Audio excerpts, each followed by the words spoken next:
didasarkan kepada agama. Ini kata Rasul. Kalau sudah menyimpang, ibu sangat konsen dengan agama, bapak kepingin yang penting itu bagaimana cepat mendapatkan tujuan, walaupun sedikit-sedikit geserkan dari agama, sudah tidak kompak. Nah, itu mulai keluarga itu tidak menjadi bahagia lagi.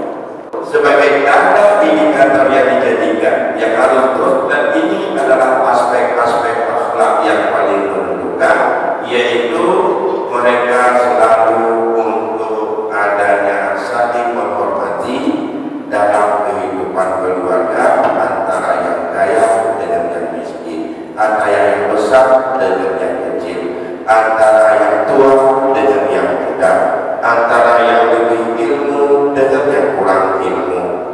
Ada guru kita sedang berjalan kaki menuju mana kesenangan, kita dengan sepeda di belakang. Ini rakyat ini tidak akan berani untuk melewati gurunya, bahkan tidak mau bersama gurunya. Dia akan turun dengan sepedanya menuju dari sana. Pelan-pelan. Begitu gurunya masuk atau ketemu jalan nanti, baru belok dia baru naik sepedanya. Atau gurunya masuk ke tempat kemana dia mau dengan jalan kaki, baru naik lagi sepeda lewat. Begitu. Dan itu sebenarnya bukan lagu sama guru, tapi karena rasa hormat, rasa dengan janji Allah. Satu itu dia orang yang tewas syahid dalam perang Salib. Yang satu lagi dia itu adalah orang alim yang mengajar di sana kemari. Yang satu adalah orang yang mendapat haji mabrur, laisa jazaa illa jannah. Tiga-tiga berdakwah ingin masuk surga. Kata orang yang haji, saya harus masuk surga, jadi Allah saya duluan ke surga, karena saya mendapatkan haji yang mabrur. Cukup banyak harta saya korbankan, dan saya berpuluh hari dan dengan berbulan-bulan sampai ke Arab untuk melaksanakan ibadah haji. Ya, kata orang yang saya membela agama Allah sampai saya tewas bersama dengan perang jihad fisabilillah. Ya, kata ulama, saya juga mengajar guru ke sana kemari, murid-murid sudah tahu semuanya mereka itu tentang ilmu Allah. Datang malaikat akhirnya mendengarkan siapa yang pantas duluan.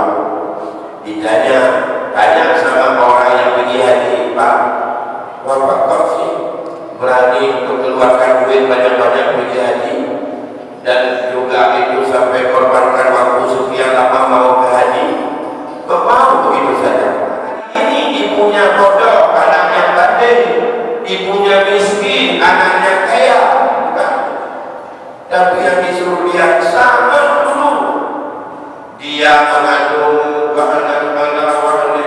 berat, ada seberat lagi, bisa lalu dengan minyak apa ini sampai 2 tahun penuh, belum cukup dengan itu sampai dengan usia balik kita masih terus perlu dikorbankan. Pada dasar itu kamu harus berbakti kepadanya. Maka ranking kedua setelah Allah, maka kedua ibu bapakmu yang berbuat baik dan jasa. Jadi kalau kita sudah tidak bisa menjadi orang yang berbelas kasihan jasa, maka disitulah akhlak itu satu gugur. Tapi dua perkara lagi, jangan ingat, simpan baik-baik. Kalau mau ikhlas, amalnya itu tidak terbakar. Yang pertama, apa kebaikan orang lain yang diberikan kepada kita? Ingat terus. Tapi apa keburukan orang yang diberikan kepada kita? Simpan baik-baik. Jangan ingat. Apa yang pernah diberikan keburukan orang kepada kita?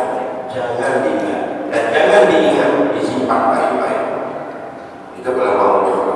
Yang kedua, apa kebaikan kita yang kita berikan kepada orang lain? Itu juga jangan diingat lagi, simpan baik. Tidak pernah kita bantu orang itu, dia sekarang sudah menjadi seorang dokter spesialis. Dulu pernah kita bantu, kita cukup uang kuliah 1 tahun, kita utangi. Tidak perlu jasa itu diukir-ukir sekarang, uang saja itu. Kalau dia memang kesempatan bantu hari ini, jangan itu juga diukir lagi. Itu akan menghanguskan amalan kita. Yang satu bagi dulu dari itu, sementara jauh hangus seperti kita dibakar oleh api dengan kayu bakar yang kering. 2 dan kepada 3 saja hari ini, karena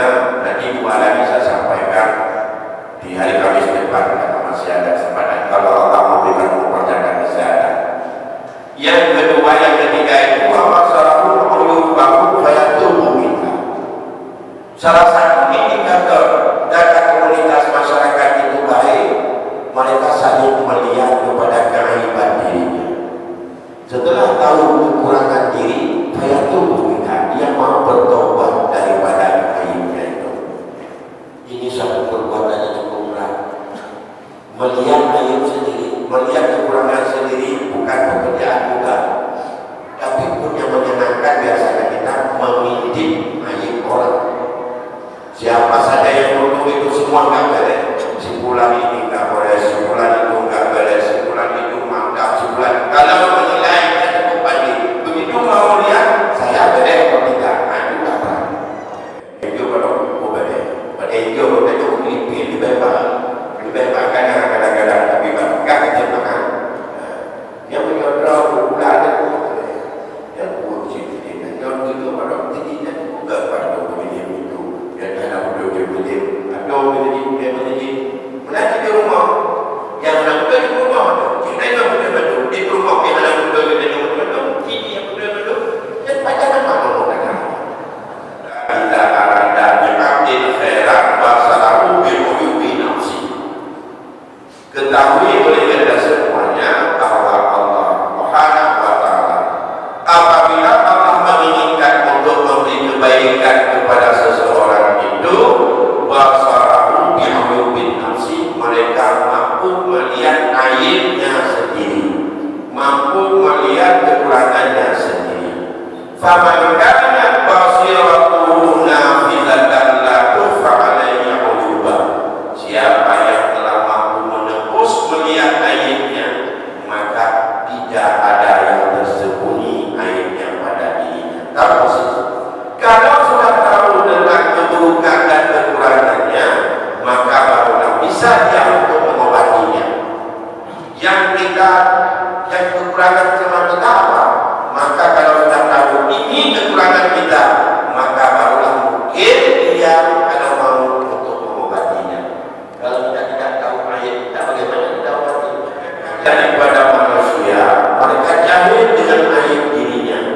Ya akadun azab yang akhi, tapi yang lebih banyak mampu melihat aib saudaranya, tidak pernah melihat yang di depan matanya cukup besar, tapi yang tidak ada di depan mata orang lain. Karena faman ada yang melihat nafsi falukan waktu turun.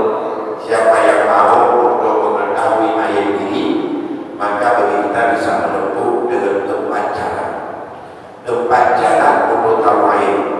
Mari kita jalani untuk melihat aib masing-masing, untuk bakal dalam memperbaiki rumah tangga, atau dalam memperbaiki masyarakat, atau memperbaiki dalam kedudukan manapun, dalam pemerintahan, dalam organisasi, dalam urus apapun. Ayo kita melihat aib dengan metode yang dipegang Ibu Fatani. Pengurus masjid Jami, kalau ingin mau lihat aib masing-masing, ayo berjalan dengan cepat metode ini. Jangan berhenti bahwa blok yang paling beres, ulangin dengan beres. Ini bahaya.